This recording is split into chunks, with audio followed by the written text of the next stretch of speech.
ನಮಸ್ಕಾರ, ನೀವು ನೋಡ್ತಾ ಇದ್ದೀರಾ ಜಿ ಕನ್ನಡ ನ್ಯೂಸ್. ನಾನು ಹೇಮಕುಮಾರ್. ಮಗನ ಹೆಂಡತಿಯನ್ನೇ ಮಾವ ಮಂಚಕ್ಕೆ ಕರೆದಿರುವಂತ ಪ್ರಕರಣ ಇದೆ. ಒಪ್ಪದಿದ್ದಕ್ಕೆ ಕೊಲೆ ಮಾಡಿದ್ದಾನೆ. ಮಗನ ಹೆಂಡತಿಯನ್ನೇ ಮಂಚಕ್ಕೆ ಕರೆದಿರುವಂತ ಕಾಮುಕ ಮಾವ ಇದು. ಸೊಸೆ ಒಪ್ಪದಿದ್ದಕ್ಕೆ ಸಲಿಕೆಯಿಂದ ಹೊಡೆದು ಕೊಂದಿದ್ದಾನೆ ಕೀಚಕ. ರಾಯಚೂರು ತಾಲೂಕಿನ ಜುಮಲಗೇರ ಗ್ರಾಮದಲ್ಲಿ ಆಗಿರುವಂತ ಘಟನೆ ಇದು. ಮನೆಯಲ್ಲೇ ಯಾರೂ ಇಲ್ಲದ ವೇಳೆ ಕೃತ್ಯ ಎಸಗಿದ್ದಾನೆ ಅನ್ನೋದು ಗೊತ್ತಾಗ್ತಾ ಇದೆ. ದುಳ್ಳಮ್ಮ ಕೊಲೆಯಾದ ಮಹಿಳೆ, ಕೇವಲ 27 ವರ್ಷ ಈಕೆಗೆ. ಈಗ ಈತ ಆರೋಪಿ ಅಂದರೆ ಮಾವ ಪರಾರಿಯಾಗಿದ್ದಾನೆ. ಈ ಹಿಂದೆಯೂ ಕೂಡ 2-3 ಬಾರಿ ಅತ್ಯಾಚಾರಕ್ಕೆ ಪ್ರಯತ್ನ ಕೂಡ ಮಾಡಿದ್ದಾನೆ ಈತ. ಗ್ರಾಮದ ಹಿರಿಯರು ಮತ್ತು ಕುಟುಂಬಸ್ಥರು ಈ ಆರೋಪಿಯನ್ನ ರಾಮಲಿಂಗಯ್ಯಗೆ ಬೈದು ಬುದ್ಧಿ ಹೇಳಿದರು. ಆದರೂ ಕೂಡ ಬುದ್ಧಿ ಕಲಿಯದ ಈ ಮಾವ ಏನಿದಾನಲ್ಲ, ಕಾಮುಕ ಮಾವ, ಮತ್ತೆ ಪ್ರಯತ್ನವನ್ನು ಮಾಡ್ತಾನೆ, ಮತ್ತೆ ಅತ್ಯಾಚಾರ ಮಾಡೋದಕ್ಕೆ ಯತ್ನವನ್ನು ಮಾಡ್ತಾರೆ. ಆ ಮಹಿಳೆ ಒಪ್ಪದೇ ಇದ್ದಾಗ, ಅಂದರೆ ಸೊಸೆನೇ, ಬೇರೆ ಯಾರೂ ಅಲ್ಲ, ಒಪ್ಪದೇ ಇದ್ದಾಗ ಸಲಿಕೆಯಿಂದ ಹೊಡೆದು ಕೊಂದಿದ್ದಾನೆ ಅನ್ನೋದು ಗೊತ್ತಾಗ್ತಾ ಇದೆ. ಬಟ್ ಈಗ ಆತ ಪರಾರಿಯಾಗಿದ್ದಾರೆ. ಆರೋಪಿ ಪತ್ತೆಗೆ ಈಗ ಪೊಲೀಸ್ನವರು ಕೂಡ ಬಲೆ ಬೀಸಿದ್ದಾರೆ. ಮನುಷ್ಯತ್ವ ಇಲ್ಲದೆ ಇರೋರು ಹಿಂಗೆ ಮಾಡ್ತಾರೆ. ಅದು ಆ ಸಂಬಂಧ ಏನಾಗುತ್ತೆ, ಸೊಸೆ ಮತ್ತು ಮಾವೊಂದು ಸಂಬಂಧ ಏನು ಅನ್ನೋದು ಗೊತ್ತಿಲ್ಲದೆ ಇರೋರು ವ್ಯಕ್ತಿ ಹಿಂಗೆ ಮಾಡ್ತಾರೆ. ಆಮೇಲೆ ಕಾಮುಕರ ಇರ್ತಾರೆ, ಮನುಷ್ಯತ್ವ ಇಲ್ಲದೆ ಇರೋರು, ಹೃದಯ ಇಲ್ಲದೆ ಇರೋರು. ಸೊಸೆಯನ್ನೇ ಮಂಚಕ್ಕೆ ಕರೀತಾರೆ ಅಂತಂದರೆ ಎಲ್ಲಿ ಹೋಯ್ತು ನಮ್ಮ ಸಂಸ್ಕೃತಿ ಅಂತ, ಯಾವ ಕಡೆ ಹೋಗ್ತಾ ಇದ್ದೀವಿ ನಾವು ಅಂಥೇಳಿ. ಎಂತೆಂಥ ಕಾಮುಕರು ಇರ್ತಾರೆ.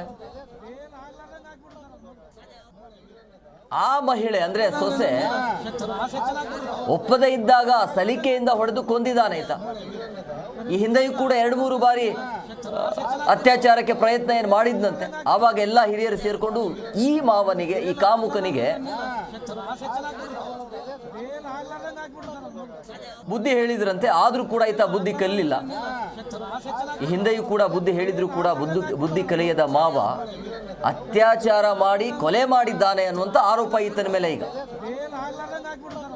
ಅಂದರೆ ಹೊರಗಡೆ ಇರುವಂಥ ಜನರಿಗೆ ಗೊತ್ತಾಗ್ಬಿಡುತ್ತೆ, ನಾನು ಹೇಳ್ತೀನಿ ಅಥವಾ ಏನೋ ಒಂದು ಮಾತುಕತೆ ಆದ ನಂತರ ಹಿಂಗಾಗತ್ತೆ, ಮುಂದೆ ಸಮಸ್ಯೆ ಆಗಬಹುದು ಅಂಥೇಳಿ ಈತ ಆ ಮಹಿಳೆಯನ್ನ, ಅಂದರೆ ತನ್ನ ಸೊಸೆಯನ್ನೇ ಕೊಂದಿರುವಂಥ ಘಟನೆ ಇದು. ರಾಯಚೂರಿನಲ್ಲಿ ಆಗಿರುವಂಥ ಘಟನೆ ಇದು. ಮಗನ ಹೆಂಡತಿಯನ್ನೇ ಮಂಚಕ್ಕೆ ಕರೆದು ಅತ್ಯಾಚಾರ ಮಾಡಿ ಕೊಲೆ ಮಾಡಿರುವಂಥ ಘಟನೆ. ಇಂಥವ್ರಿಗೆ ಏನು ಹೇಳಬೇಕು ಅಂತ ಮಾಡಿ ಕೊಲೆ ಮಾಡಿದ್ದಾನೆ ಅನ್ನುವಂಥ ಆರೋಪ.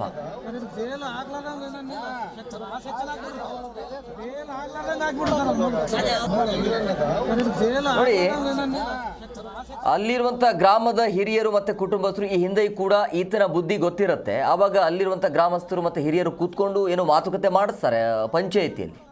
ಆದರೂ ಕೂಡ ಈತ ಕಲಿಯಲ್ಲ. ಅಂದರೆ ಆ ಮಹಿಳೆ ಪಾಪ ಮಾಹಿತಿಯನ್ನು ತಿಳಿಸ್ತಾರೆ ಹಿರಿಯರಿಗೆ, ಹಿಂಗಂಗೆ ಆಗ್ತಾ ಇದೆ, ಈ ರೀತಿಯ ಸಮಸ್ಯೆ ಆಗ್ತಾ ಇದೆ, ಕೆಟ್ಟ ವರ್ತನೆ ಬರ್ತಿದೆ ಸ್ವಂತ ನನ್ನ ಮಾವನಿಂದನೇ ಅಂಥೇಳಿ.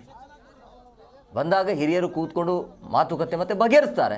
ಆದರೂ ಕೂಡ ಈತ ಬುದ್ಧಿ ಕಲಿಯಲಿಲ್ಲ. ಮತ್ತೆ ಮಂಚಕ್ಕೆ ಕರೆಯುವಂಥ ಯತ್ನ ಆಗತ್ತೆ. ಒಪ್ಪದೇ ಇದ್ದಾಗ ಸಲಿಕೆಯಿಂದ ಹೊಡೆದು ಕೊಲೆ ಮಾಡಿದ್ದಾನೆ ಅನ್ನೋದು ಈಗ ಸಿಗ್ತಾ ಇರುವಂಥ ಮಾಹಿತಿ. ಆದರೆ ಈತ ಈಗ ಪರಾರಿ ಆಗಿದ್ದಾನೆ.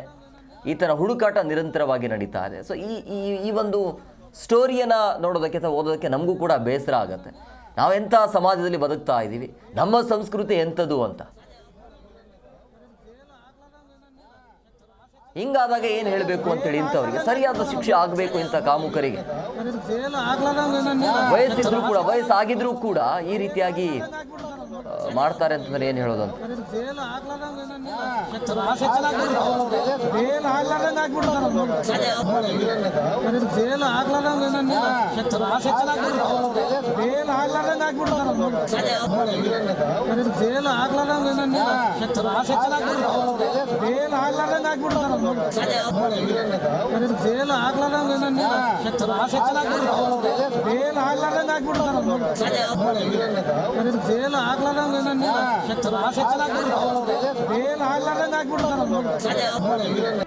ಜಿ ಕನ್ನಡ ನ್ಯೂಸ್ ಈಗ ನಿಮ್ಮ ಮನೆಯಲ್ಲೇ ನೋಡಿ.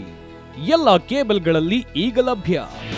ನಿಮ್ಮ ನೆಚ್ಚಿನ ಜಿ ಕನ್ನಡ ನ್ಯೂಸ್ ಈಗ ಸನ್ ಡೈರೆಕ್ಟ್ ನಲ್ಲಿ number 292, Tata play number 1664, Jio TV number 1334, NXT digital number 30, N cable number 30, city networks 51, U digital number 162, GTPL number 17, Rockline telecommunications number 42, Shri Basaveshwara cable number 168, rural cable network 60, Vinayaka digital 57, Abhishek cable 821, city channel 53, Siddeshwara cable network 57, ವಿ4 digital infotech 628, Surya digital networks 53, Gajanan digital number 836, Malnad infotech private limited number 56, Metrocast number 830, victory digital number 167ರಲ್ಲಿ ನೋಡಿ ಆನಂದಿಸಿ.